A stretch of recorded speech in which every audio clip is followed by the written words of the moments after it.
Merci Dan, en tout cas, et bonjour à toutes et à tous. Alors, comme Dan l'a annoncé, aujourd'hui, ça va être une conférence sur le SEO et l'IA, principalement centrée autour des backlinks. Alors, je ne vais pas commencer par une description de ce que sont les backlinks. Je vais d'abord faire une petite introduction. Alors ici, j'ai représenté typiquement un prospect qui vient me voir. Il a une crainte, il a des problèmes, et en gros, ça ne va pas du tout, notamment sur Google. Mais il se pose une question que vous êtes certainement déjà posée, et c'est pour ça que vous êtes là ici certainement, c'est est-ce que Google va être remplacé, est-ce que le search sur Google va être remplacé par l'IA? Et éventuellement, vous avez le trafic organique de votre site web qui est en berne, en baisse ou en stagnation. Alors, j'ai une bonne nouvelle pour vous, vous êtes au bon endroit pour justement comprendre ce qu'il se passe et augmenter la visibilité dans ce nouveau search qui arrive avec l'IA. Alors, dans cette conférence, je vais vous donner quelques explications, quelques définitions, on va passer rapidement dessus, quelques démonstrations avec un peu d'humour d'ailleurs en fin de conférence, et ensuite, bien entendu, les solutions qui peuvent être déployées. Alors, là, j'ai mis 4 entités. Google, évidemment, et ensuite j'ai mis à titre d'exemple 3 IA, donc vous avez Gemini, vous avez ChatGPT que vous connaissez tous, et ensuite Perplexity, mais il y en a également bien d'autres. Alors, de quoi on parle exactement? Donc vous avez le SEO, vous savez, c'est Search Engine Optimization, donc l'optimisation sur le moteur de recherche. Et le petit nouveau, vous avez certainement entendu parler en long, en large et en travers sur LinkedIn, c'est le GEO, Generative Experience Optimization, qui est vraiment le buzzword à la mode. Alors, exemple très rapide, vous le savez tous, vous avez une requête sur Google et ensuite vous avez le résultat, là par exemple Salon numérique Alsace, et le Business Buzz est arrivé en premier. Pour l'IA, donc là, ChatGPT, je vais demander autre chose. Quel est le meilleur salon du numérique en Alsace? Donc c'est une question, ça n'est pas un mot-clé. On voit déjà une première différence. Et il répond que le Business Buzz qui se déroule en octobre, bien entendu. Alors, la question, évidemment, qu'on va se poser, c'est est-ce que les deux s'opposent? Est-ce que travailler son site Internet et ses citations externes sur Google est en compétition, est en contradiction avec l'apparition, les citations IA? Alors, je vais passer un peu vite. Donc, pour connaître la réponse, il faut comprendre comment fonctionne le web et les IA. Alors, je vous rassure, je ne vais pas vous faire un long cours magistral sur le fonctionnement du web et des IA, parce que c'est beaucoup d'algorithmes. On va résumer ça. C'est assez simple. Donc, en fait, moi, je le vois souvent avec les prospects qui viennent me voir lorsqu'ils ont un problème sur leur site. Ils me disent, je ne comprends pas, j'ai optimisé ma page, ma sémantique est bonne, ma technique est bonne, etc. Mais en fait, ce qu'ils ont du mal à comprendre, c'est ce que voit l'internaute et ce que voit Google, ce n'est pas la même chose. On peut le voir ici au niveau des données structurées. Et il peut y arriver également que Google n'arrive pas à lire tout simplement votre page. Donc, et ça, ce n'est pas une nouvelle, les pages du web et les liens sont au centre du fonctionnement de Google avec des robots et des algorithmes, et ce depuis 1998. Voilà, je voudrais vous représenter un petit schéma que vous connaissez certainement tous. Donc vous avez vos pages et en fait, Google va aller explorer de lien en lien les différentes pages du web. Et si vous avez un lien cassé ou une page qui est orpheline, forcément, elle ne va pas apparaître dans les résultats du moteur de recherche. Donc là, rien de nouveau. Alors, par contre, ce qu'il est, c'est que les IA, ou plus précisément les LLM, donc les Large Language Models, utilisent la même logique, à peu près, bien sûr, que Google pour trouver leurs sources et alimenter leurs datasets, entre autres. C'est-à-dire que là, on a déjà un premier pont entre Google et les IA. Et c'est là justement que les backlinks sont au cœur du système de hiérarchisation des résultats d'un moteur de recherche comme Google. On va commencer par Google et on va venir ensuite aux IA. Alors, je vais expliquer, faire un rappel sur ce qu'est exactement un backlink. Donc ici, vous avez votre site, on va dire que c'est la page d'accueil. Voilà, qui est un écosystème en soi. Et ensuite, vous avez des sites externes qui vont, dans leur contenu, ou dans les images également, etc., donc ils vont avoir de lien en lien, et ensuite, ils vont pouvoir... cette chaîne de liens, en fait, finalement, va aller pointer sur votre site. Et ça sert à quoi pour Google? Google l'exploite pour pouvoir faire une hiérarchisation, justement, des résultats. Donc, en fait, on parle de transfert d'autorité thématique de page en page. C'est-à-dire que si vous avez un site, on va dire, qui parle d'automobile, et ben en fait, il est préférable d'avoir une chaîne de liens qui va parler également d'automobile. Pareil pour l'assurance et tous les domaines. Si on a des sites de recettes de cuisine, de gâteaux au chocolat qui mènent vers un site de voiture, ben en fait, il n'y aura pas de transfert d'autorité, ou on va dire que ce sera beaucoup plus faible, il n'y aura pas de thématique. Alors, on va faire une petite différence maintenant entre Google et les IA. Alors, sur Google, vous avez l'habitude d'entendre parler des piliers, des 3 piliers pour pouvoir être correctement référencé. Bah, évidemment, il y a les techniques et l'architecture, le contenu et l'UX, qui fait un petit peu un écho à la conférence précédente. Et là, c'est ma partie, donc l'autorité et la popularité, qui passe par les backlinks. Je n'ai pas mis de 4e case, parce qu'en fait, il y a un autre pilier, d'autres d'ailleurs, plusieurs, qui est très important, c'est celui du trafic et du comportement utilisateur. Google, pendant longtemps, avait dit que dans son système de classement, le trafic sur une page et les performances, on va dire, des clics sur cette page n'avaient aucune incidence sur le ranking, alors que si. Par exemple, si vous avez un boost de trafic sur une page, et ben en fait, ça va immédiatement remonter dans les résultats du moteur de recherche. Et donc ça, on peut le considérer plus ou moins comme un des piliers. En tout cas, ça a une très grande incidence sur le ranking.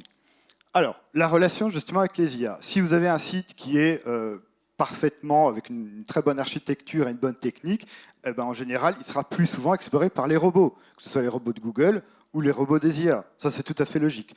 Si vous avez un excellent contenu et de bonne UX, eh ben, tout simplement, pour les IA, il y aura plus à analyser, à la fois en quantité et en qualité, et ensuite à restituer dans les réponses. Et ensuite, l'autorité et la popularité, eh bien, on a plus de chances d'être cité, et c'est ce que je vais prouver ensuite.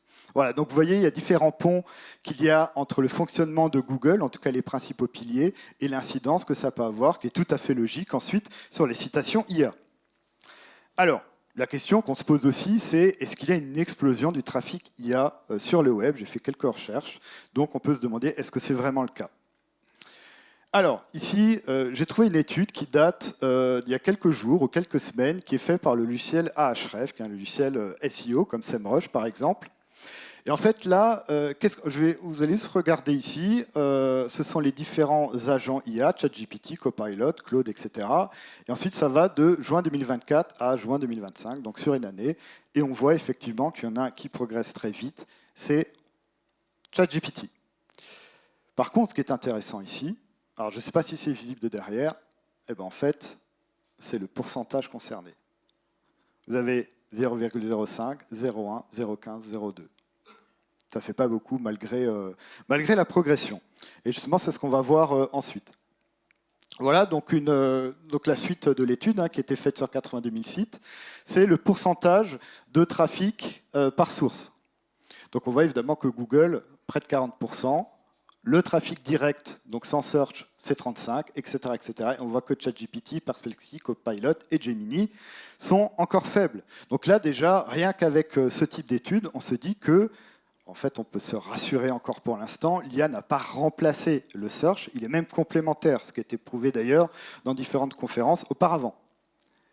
Alors, donc c'est ce que je dis, effectivement, malgré 3 ans d'existence des LLM auprès du grand public, donc fin 2022 pour ChatGPT, le SEO reste dominant et nourrit toujours les IA, les LLM, dont le trafic est surtout lié aux API. Donc ça, je l'ai vu, c'est une source de l'excellent site abondance.com que je recommande à tout le monde pour se renseigner sur le search marketing. C'est vraiment excellent.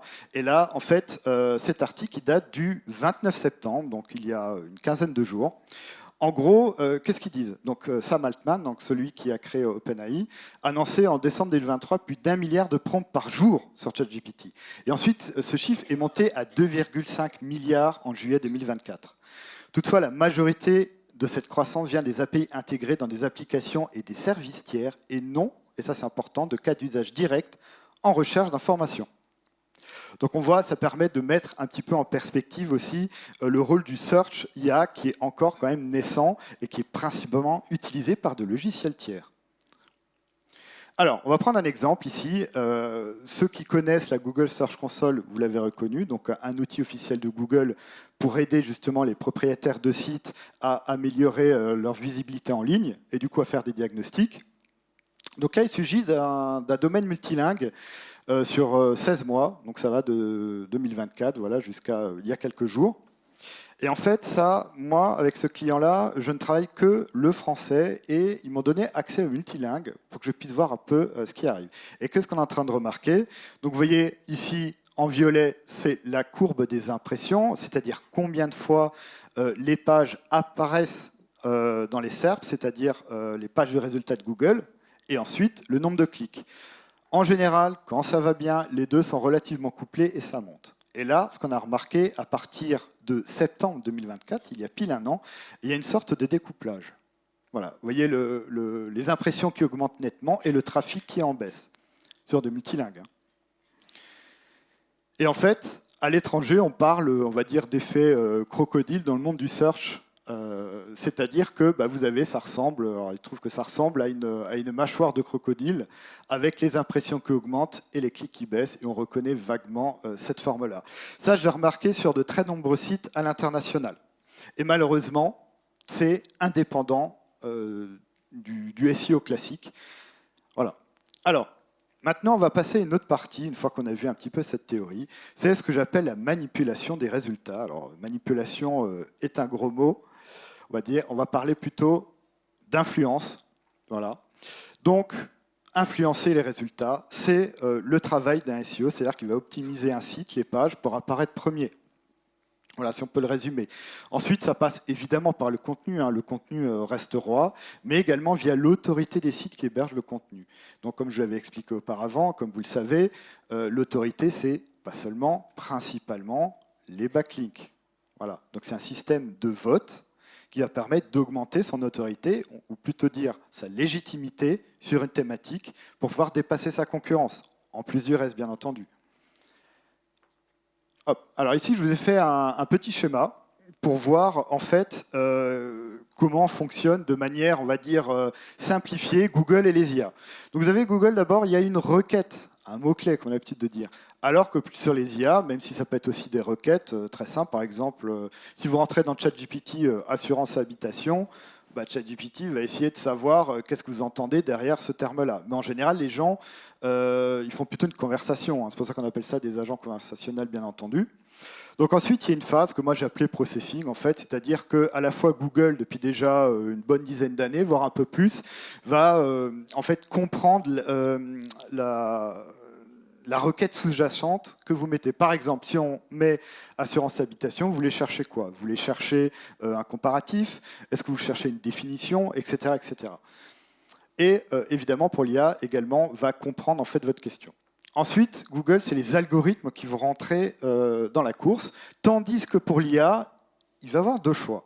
Soit il va aller chercher dans son dataset, c'est une sorte, je l'ai résumé par une encyclopédie interne, on va dire, ou bien va faire du search, sans surprise, sur Google notamment.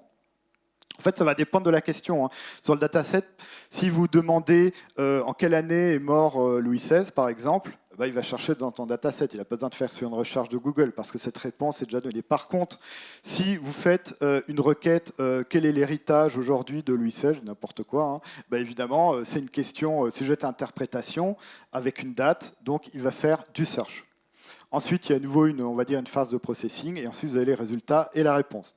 Vous voyez que le fonctionnement peut être assez similaire. Et justement, l'influence et on va dire la manipulation intervient uniquement au niveau du search.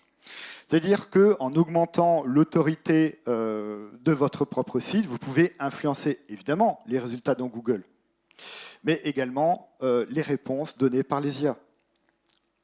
Alors, augmenter l'autorité de votre site, bien sûr, il faut trouver des sites externes, bien sûr, eux-mêmes d'autorité dans votre thématique, et si possible, bénéficier d'un backlink. Alors un backlink, il y a plein de moyens d'en bénéficier et de les trouver. C'est soit naturellement, spontanément, c'est-à-dire que vous faites un très bon contenu et du coup quelqu'un va vous citer, ou bien il est possible d'en acheter. Alors, justement, ici, hop, ça passe un peu vite, je donne un exemple, c'est un logiciel SEO qui s'appelle SEO Observer, qui est beaucoup utilisé dans mon corps de métier. En gros, ici, il y a une recherche et c'est assurance habitation. on nous donne, enfin, le logiciel va nous donner le top 10 ou le top 20. Et là, en gros, je vous ai donné que le premier résultat, c'est Allianz ici.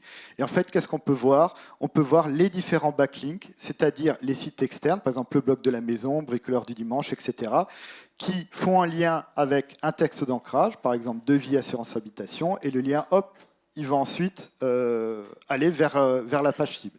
Là, sur le logiciel, on peut voir qu'il y a 483 backlinks détectés, donc de citations externes, vers cette page de Allianz. Et en fait, c'est ça, véritablement, l'autorité et le rôle d'un consultant SEO qui est spécialisé. D'ailleurs, c'est de déterminer mais quelle est l'autorité réelle de tous ces backlinks, quelle est leur puissance, quel est leur poids, et surtout le comparer avec la concurrence. C'est-à-dire que quand un client, un prospect vient me voir, il me demande, voilà, il faudrait combien de backlinks, de quelle nature, etc. C'est ensuite tout un audit qui est à réaliser, mais j'y reviendrai un petit peu plus tard. Alors, c'est très sensible. Hein. Alors, pour des questions qui ne font pas appel au dataset de ChatGPT, bah, il fait du search. Donc, vous voyez, quand vous posez une question, vous avez la réponse au-dessus. Et en fait, vous pouvez cliquer sur les sources et elles apparaissent. Et donc, on voit différents types de sources. On peut voir des sources qui sont très connues, par exemple comme lesfurets.com, ou bien des sites qui sont peut-être très confidentiels. Alors ça peut sembler étonnant parce qu'on pourrait se dire ChatGPT va prendre les 10 premiers résultats de Google ou de Bing, par exemple, et on va faire un condensé et faire une réponse. En fait, ça ne marche pas comme ça, ce serait un peu trop simple, et c'est bien plus complexe. Il y a un mélange de sites à très forte autorité et de sites qui le sont un peu moins. Alors, donc apparaître en source. Comment on fait pour apparaître en source et du coup, dans les résultats de ChatGPT ou bien d'une autre IA? Comme j'ai indiqué, il faut créer des sources et ensuite faire en sorte de pouvoir apparaître ici, d'être crawlé évidemment par les IA et ensuite apparaître comme étant assez légitime pour être en réponse. Ou bien on peut modifier les sources. Et ça a tendance des fois à être oublié, c'est-à-dire qu'on peut par exemple contacter ce site-là, francimoexpress.eu, et demander d'apparaître sur cette page. Vous voyez que sur cette page, c'est meilleure assurance habitation en France, comparatif complet. Et là, il suffit d'aller contacter ce média et de voir si on peut être intégré dedans. Et là, on va influencer ensuite directement l'IA dans sa réponse, si bien entendu ce site remonte assez souvent dans les IA. Alors, au final, on en revient toujours à l'essentiel, créer du contenu, encore et toujours, sur son site et sur des sites externes, comme je vous l'ai démontré maintenant. Donc, ici, vous avez un exemple, là, pour un client qui est dans le tourisme, une compagnie aérienne. On a une campagne média. C'était publié sur Ouest France, et le titre, c'est « Visiter la Martinique en mai, une saison idéale pour découvrir l'île aux fleurs ». Bon, un article, ce qu'il y a de plus classique. Il était publié, évidemment, fin avril, début mai. Donc ça, c'est un article média. Sur une plateforme de backlink, ça coûte entre plusieurs centaines et milliers d'euros, par exemple. Par contre, il peut y exister également d'autres sites qui s'apparentent, on va dire, à des blogs ou des sites personnels qui sont, eux, des sites avec une autorité et une visibilité bien moindre que les médias, mais qui peuvent avoir également leur utilité et qui apparaissent également dans les résultats des IA. Voilà, donc comme je l'ai indiqué auparavant, donc les citations externes, il existe des plateformes de publication appelées plateformes de backlink, et justement, c'est ce qu'on va pouvoir voir maintenant. Alors, moi je travaille pour l'entreprise InsGarden, donc qu'est-ce que c'est exactement? C'est une plateforme de mise en relation entre des annonceurs et des éditeurs. Voilà, donc en gros, il suffit de s'inscrire sur le site, vous tapez votre propre domaine, et ensuite, vous choisissez une des thématiques, ils vont proposer ensuite d'acheter des articles sponsorisés, des citations en gros, pour ensuite être publiés. C'est assez simple, on passe commande et l'article est publié, vous bénéficiez d'un backlink. Alors, se lancer dans l'achat d'articles ne doit pas se faire sans connaissance SEO. Alors pourquoi je dis ça? Parce que je passe toutes mes journées à vérifier sur la propre plateforme où je travaille si les sites proposés sont vraiment de qualité. Sachant qu'il y a jusqu'à, je crois actuellement, on doit être à 30 ou 40 000 sites différents où on peut acheter des articles sponsorisés. Donc de mon côté, je fais des audits. Par exemple là, c'est pas très grand, hein, mais c'est pas très grave. L'important, c'est de savoir que vous avez, merci. Donc ici, une liste de domaines, et ensuite il y a beaucoup de métriques que je classe moi-même, et je vais même vérifier ensuite la pertinence du trafic de ces sites. Parce que mes clients, mes prospects me demandent à chaque fois « Oui, voilà Guillaume, j'aimerais bien que tu me trouves des sites dans le voyage qui a une forte autorité et beaucoup de trafic. » Par contre, là je vais passer rapidement dessus.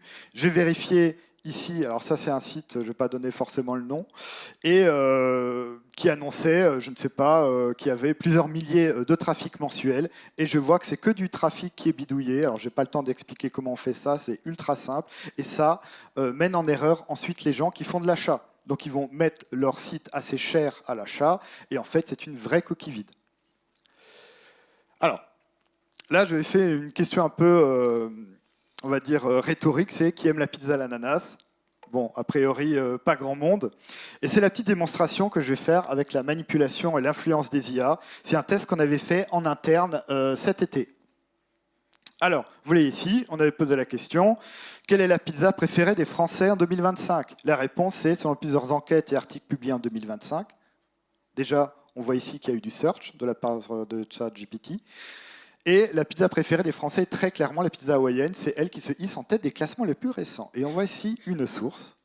La source, c'est un site dont le titre de l'article, en tout cas, qui a été publié, c'était « Quelle est la pizza la plus populaire en France en 2025 ?» Et en fait, c'est nous-mêmes qui avons publié sur différents sites de nombreuses publications pour dire que la pizza préférée des Français, c'était la pizza à l'ananas.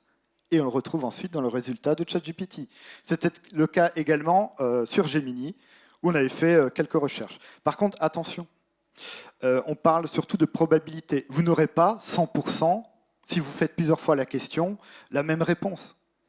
En fait, au démarrage, pendant les premiers jours où on avait fait toutes ces publications, ça répondait quasiment que ça. Et progressivement, dans le temps, en fait, l'IA va voir que la source n'est plus très fraîche et va se poser des questions et ensuite va aller dire que le résultat est peut-être un peu louche.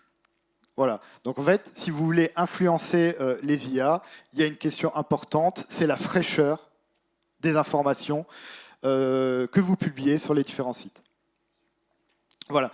Alors je vais faire un petit résumé du plus important. Donc évidemment, le SEO n'est toujours pas mort. On l'a vu notamment avec les chiffres. C'est important pour le SEO de continuer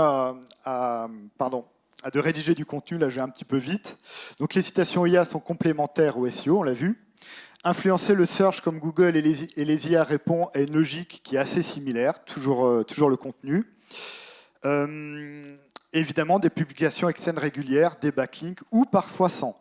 C'est-à-dire que vous pouvez acheter des articles également auprès de médias et il n'y a simplement pas de backlink dedans. Par contre, l'article aurait été rédigé, il aurait été calibré de façon à ce qu'il puisse ressortir le mieux sur les IA. Il y a aussi l'art et la manière de rédiger les articles pour que les IA soient, on va dire, séduites par le contenu pour ensuite le ressortir. Voilà, je vous l'avais dit, les plateformes de backlink servent à acheter des publications externes.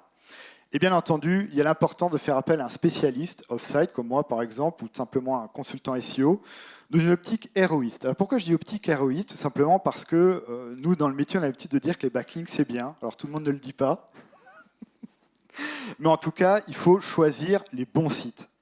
C'est-à-dire que si vous démarrez un site d'une start-up, par exemple, que vous n'avez pas du tout d'autorité, c'est-à-dire qu'il n'y a pas de backlink, vous n'en bénéficiez pas, personne ne vous cite, ce n'est pas toujours très pertinent d'aller, même si vous avez les moyens, d'acheter des articles à 10 000 € des fois sur des gros médias. Disons que Google va trouver des fois ça un peu étrange qu'un site qui n'est connu ni d'Adam ni d'Ève se retrouve avec des gros backlinks, s'il n'y a pas d'autres citations derrière. Donc ça, je ne vais pas rentrer dans le détail, je n'ai pas le temps parce que j'ai plein de cas d'études possibles. Mais en tout cas, pour un petit site qui démarre ou bien un site qui est déjà bien installé, alors moi je travaille beaucoup de compagnies aériennes ou bien d'assureurs notamment, et il y a un besoin qui est quand même assez radicalement différent. On ne va pas aller vers les mêmes sites d'autorité. Voilà. Et ensuite, je réponds à vos questions.